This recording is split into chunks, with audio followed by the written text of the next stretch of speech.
सफेद गाड़ियाँ।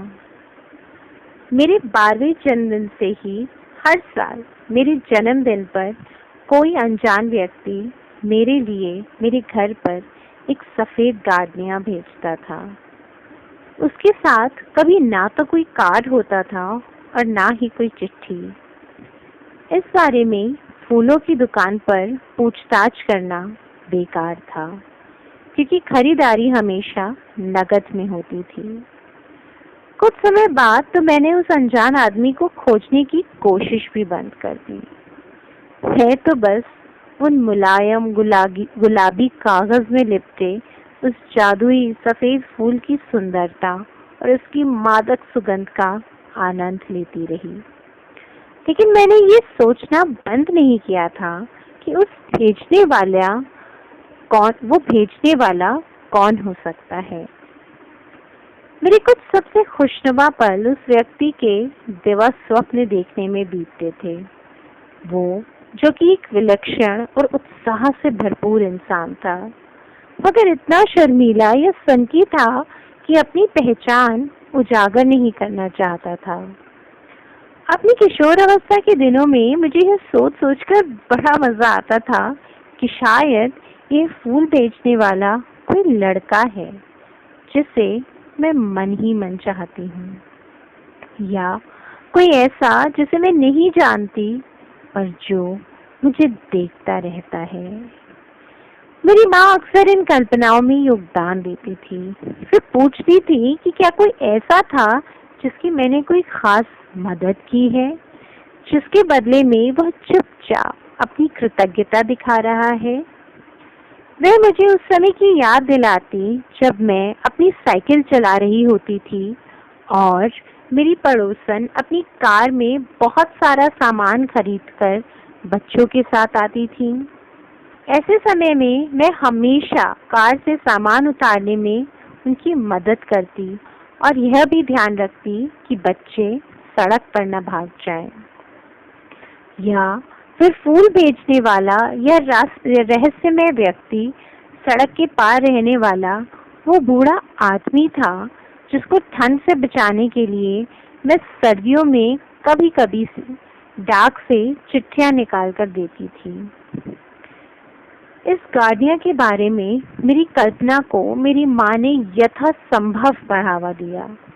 वे चाहती थी कि उनके बच्चे रचनात्मक बने। मैं यह भी चाहती थी कि हम महसूस करें कि सिर्फ वही नहीं बल्कि सारी दुनिया हमें चाहती है। जब मैं 17 साल की हुई तो एक लड़के ने मेरा दिल तोड़ दिया।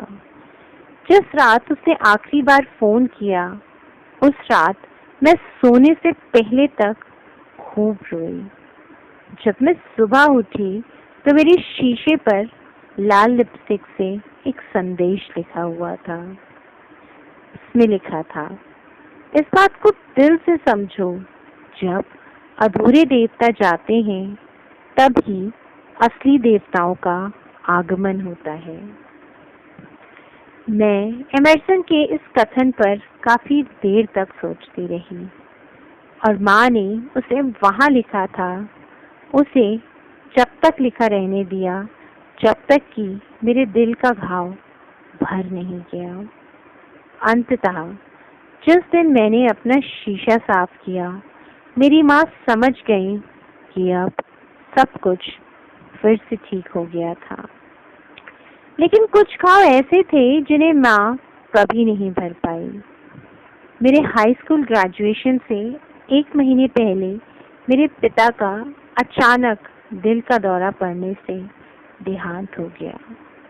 मेरी भावनाएं दुख से विरक्ति, डर, अविश्वास तक पहुंच गईं और इस बात का गुस्सा भी था कि मेरे पिता मेरे जीवन की कुछ सबसे महत्वपूर्ण घटनाओं में मेरे साथ नहीं थे। जिन कार्यक्रमों के लिए मैंने मेहनत और तैयारी की थी, जिनका मैं बड़े ही उत्साह से इंतजार कर रही थी, उनके लिए अब मेरे दिल में कोई रुचि या जोश नहीं था।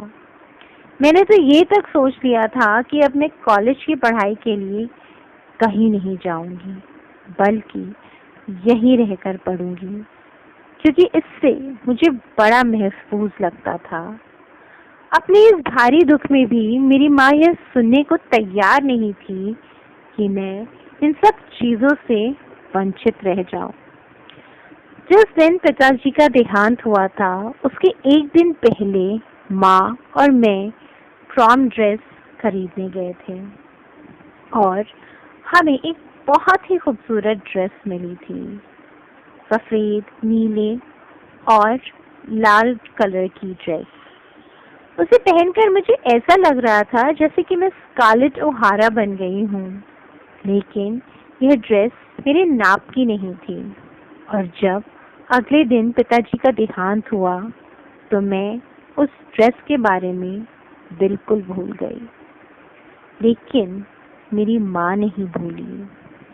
प्रॉम से ठीक एक दिन पहले मुझे वह ड्रेस मिली, सोफे पर करीने से रखी हुई, काट छाट कर मेरे नाप की बनाई हुई।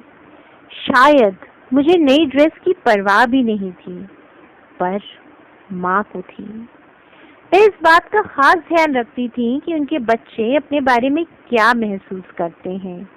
उन्होंने हमारे मन में एक ऐसा अनोखा एहसास कर दिया था कि हमें सारी दुनिया ही जादुई नजर आती थी और उन्होंने हमें मुश्किलों में भी मुस्कुराना और खूबसूरती का एहसास करने की काबिलियत दी थी। हकीकत में मेरी माँ चाहती थी कि उनके बच्चे अपने आप को गार्डनिया के फूल की तरह समझें, सुंदर, मजबूत, संपूर्ण, अपने आप में एक रहस्यमय जादू समेटे हुए। जब मैं 22 साल की हुई तब मेरी शादी के 10 दिन बाद ही मेरी माँ का देहांत हो गया।